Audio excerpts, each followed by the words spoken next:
सुबुह खां वठी असांजो केस प्रोसीड थियो अल्हम्दुलिल्लाह तमामु तर सबूत तमामु तर गवाहियूं असां कोर्ट खे ॾेई चुकासीं ऐं असांजो जेको केस जी फतवा आहे जेको फ़ैसिलो आहे उहा 30 ईंदड़ महीने जी तारीख़ ताईं जेको आहे सो रिज़र्व कयो वियो आहे। पुर उम्मीद आहियूं त इनशाला हिन में हिकिड़ी तारीख़ रक़म कई वेंदी। तव्हां ॾिसो त मां हिकिड़ी न्याणी थी करे पाण ते थियल पंहिंजे ख़ानदान ते थियल ज़्यादतियुनि जे ख़िलाफ़ु मुसलसिल 8 साल हलंदी रहियमि। उन में तव्हां ॾिसो नौशहर फ़िरोज़ सखर मीरपुर माथेलो ताईं मां हाज़िरियूं कटींदी रही आहियां। Even supreme court high court ताईं मां वेंदी रहियमि।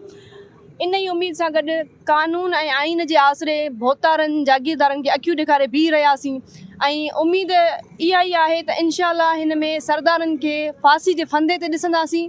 जेके असां सां ज़्यादतियूं थियूं आहिनि मुंहिंजे घर में ॾिसो नंढड़ा नंढड़ा मासूम जेके यतीम कया विया उन्हनि जे दिलनि ते मुंहिंजे दिलि ते मुंहिंजी अमड़ मुंहिंजी ॾाॾी जे पंहिंजे वर समेत ॿिनि पुटनि खे जेके जनाज़ा खयां।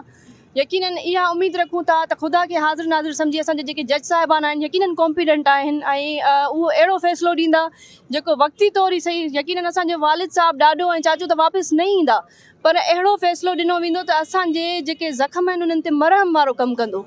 त पुर उम्मीद आहियूं इनशाला 30 मार्च ते ईंदासीं ऐं जेको आहे सो फतवा जेका ईंदी यकीनन जेको कोर्ट जो फ़ैसिलो हूंदो उहो ई असांखे मंज़ूर हूंदो ऐं पुर उम्मीद आहियूं त इंसाफ़ कयो। सरदार अगरि बची था वञनि सज़ा खां त पोइ कहिड़ो लाइमल हूंदो छो जो फतवा हाणे तमामु घणी क़रीब अची चुकी आहे। ॾिसो न जेके क़ातिल आहिनि उन्हनि जो बचणु त मुमकिन न आहे इनशाला छो त हिननि जे ख़िलाफ़ु असां ऑनरेबल कोर्ट के सबूत ॾेई चुका आहियूं।